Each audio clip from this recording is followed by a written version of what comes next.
color of authority to violate federal law. I mean, there's no ifs, ands, or buts about it. I mean, I'm a graduate of law school myself, and I can tell you that, in my opinion, he's violating all kinds of federal law, and he's allowed to get away with it impunity, and something needs to be done. I think what happened in New Mexico back in 1980, we had one of the worst prison riots. What happened was our prison was taken over by the feds.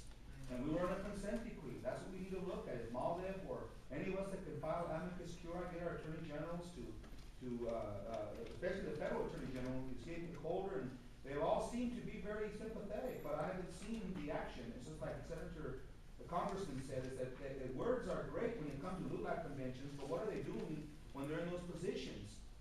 And he made some promises to us, and we need to see that the federal prosecutors look at our file, have the federal marshals look into an indictment, because he's violating his authority, the color of authority, by violating human rights against federal law. Yeah. People are equal, we're equal protection under the law as primary. And these are things that are happening as well as in indigenous communities. Not only the Central American Native Americans, we're forgetting to mention we've got one of our tribal elders with Chiricahua Apache.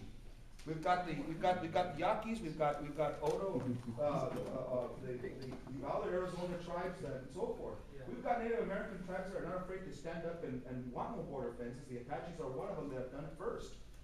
And so we need to look at tribal laws and how we can, we're looking at our tribal councils to see how we can try to incorporate what tribes can say, working with the Humanos and working with different tribes, but also what we can do as organizations collectively to look at, again, amicus curiae, or what we can do in terms of how you and Maldev can see that we can get special federal prosecutors to start looking at some of these cases. We can put our Arpaio in bars and see how he likes wearing pink underwear. That's right. No, he's the devil, right? He's the diablo, no question about it. And as you know, there's some litigation against our Arpaio, and it just seems that every time we make a gain, it just doesn't seem to get anywhere in some of the courts. But I think we can't give up. We need to keep acting at it. And I think what we need to do is take the Lou Dobbs campaign and take it to Arizona and turn it into the Get Rid of Joe Arpaio campaign, because we've had enough with him. I mean, he is awful. We need to, it needs to be, and he's symbolic. You might think, well, it's just one sheriff in one county. But no, he has become a symbol for the anti-immigrant movement and the get tough on immigrants and setting up the tents and the human rights abuses and the dehumanizing that has just gotten out of control there. So I think that there's a couple of things we need to do. One is collect stories. We need real individual stories of everything that Arpaio is doing. There was one article where they were talking about how he was defying judges. He had some of his sheriff go up to a counsel's table in the middle of a trial and start rifling through her documents in the middle of a trial. And the judge said, well, what are you doing? And the sheriff was like, well, I just was checking to see if there was anything illegal there. And it was a sheriff that had no business going through a person's files, and they ended up being sanctioned by the judge. But it made a couple of stories, but it didn't make the national press. And so we see, Arpaio is becoming a symbol, but we're not getting enough of the stories out.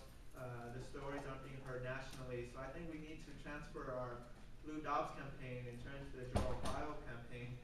Basta Joe Arpaio, and then we need to collect the stories, and they need to be documented. Dates, times, people, individuals, family members, and then turn it over to the attorneys, and then turn it over to the press, and document the horrors that this guy was doing, and then also document the ineffectiveness of it.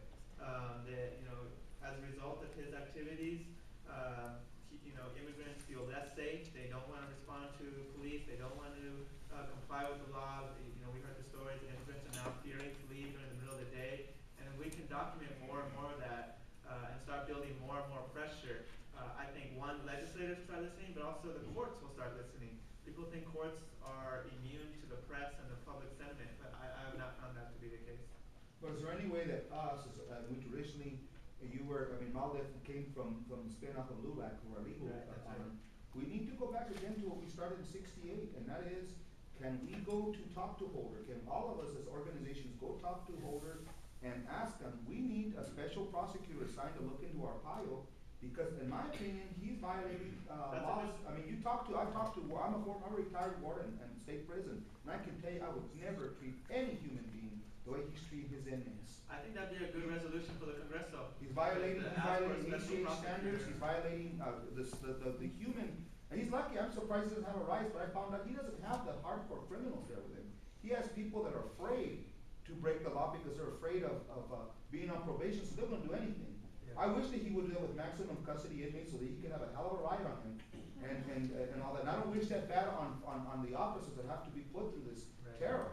Because they're asked to do things, and I have them calling me, and I mean, I'm hearing your horror stories from officers that are quitting the department, Hispanic officers, so it's just something that we need to So work we can on.